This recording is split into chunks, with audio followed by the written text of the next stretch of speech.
ഞാൻ രവീന്ദ്രൻ മാഷയുടെ എപ്പിസോഡ് ചെയ്യാൻ തീരുമാനിച്ചു. കൈതപ്പുറം തിരുമേനി മലബാറിൽ നിന്ന് വരണം. രവീന്ദ്രൻ മാഷയുടെ ഭാര്യ വരാമെന്ന് സമ്മതിച്ചു. തിരുമേനിനെയൊക്കെ വിളിച്ചു. അപ്പോൾ നാളെ ഷൂട്ടിംഗ് ആണ്. ഇന്ന് തിരുമേനി വിളിച്ചിട്ട് പറഞ്ഞു, രമേശ് എനിക്ക് പനിയാണ്, ഒരു രക്ഷയില്ല, എനിക്ക് എത്താൻ പറ്റില്ല, ഞാൻ എന്ത് ചെയ്യും?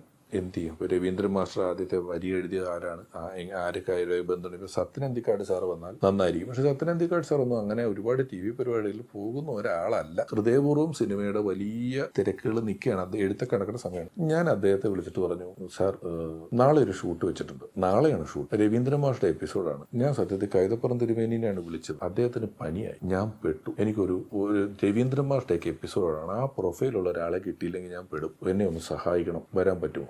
ഞാനത് കാണാറുണ്ട്, അതൊരു നല്ല പരിപാടിയാണ്, ഞാൻ വരാം. സമ്മതിച്ചല്ലോ. അപ്പോൾ സത്യനന്ദിക്കാട് സാറിന്റെ വീട്ടിലോട്ട് വെളുപ്പിന് വണ്ടി പോകണം. ഒരു 7 മണിക്ക് അദ്ദേഹം വരണം. ഞാൻ വെളുപ്പിന് ഒരു 6 മണിക്ക് ഷൂട്ടിങ്ങിന്റെ ദിവസം എണീറ്റ് ഫോൺ നോക്കി, വെറുതെ നോക്കിയപ്പോൾ കൈതപ്പുറം തിരുമേനിയുടെ ഒരു മെസ്സേജ്. എനിക്ക് വരാതിരിക്കാൻ കഴിയില്ല, ഞാൻ പുറപ്പെട്ടു.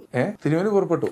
അപ്പൊ രണ്ടുപേരും കൂടെ വന്നാൽ ഞാൻ ആകെപ്പെടും. അക്കോമഡേറ്റ് ചെയ്യാനുള്ള സ്ഥലമില്ല. മാത്രമല്ല സത്യനന്ദിക്കാട് സാർ എന്നോട് പറഞ്ഞു, ഞാൻ തിരക്കുകളിലാണ്, എന്നാലുമാണ് ഞാൻ വരുന്നത്. ഞാൻ സത്യനന്ദിക്കാട് സാറിനെ വിളിച്ചിട്ട് പറഞ്ഞു, സാർ തിരക്കുകളിലാണ്, മാറ്റി വയ്ക്കി വരാമെന്നൊക്കെ പറഞ്ഞു. പക്ഷെ തിരുമേനി വരാമെന്ന് പറഞ്ഞു. അപ്പം ഞാൻ രണ്ടുപേരെയും കൂടെ ഉപയോഗിച്ചിട്ട് ആ എപ്പിസോഡ് ഗംഭീരമാക്കാൻ ശ്രമിച്ചാലും അത് ചെയ്യുന്നതിൻ്റെ ഒരു നീതികേടുണ്ട്. തിരക്കിലാണെന്ന് പറഞ്ഞല്ലോ, അപ്പോൾ വരണ്ട, അത് ഓടിക്കോളും, പരിപാടി ഓടിക്കോളും എന്ന് പറഞ്ഞു. അപ്പം വേണമെങ്കിൽ ഇന്നലെ നിങ്ങൾ എന്നെ വിളിച്ച് പറഞ്ഞിട്ട് ഞാൻ അങ്ങനെ ചെയ്തു, ഇന്ന് അത് മാറ്റിവെച്ചു, ഇത് മാറ്റിവെച്ചു, എന്താണെന്നൊക്കെ ഒരു അദ്ദേഹത്തിനൊക്കെ നമ്മളെ ശകാരിക്കാനുള്ള സ്വാതന്ത്ര്യമുണ്ടല്ലോ. ഒരു കുഴപ്പമില്ല, മറ്റൊരു എപ്പിസോഡിൽ വരാം. ഞാൻ ജോൺസൺ മാസ്റ്റർ എപ്പിസോഡ് അടുത്ത ഷെഡ്യൂളിൽ വരാം. ജോൺസൺ മാസ്റ്റർ എപ്പിസോഡ് വരാം.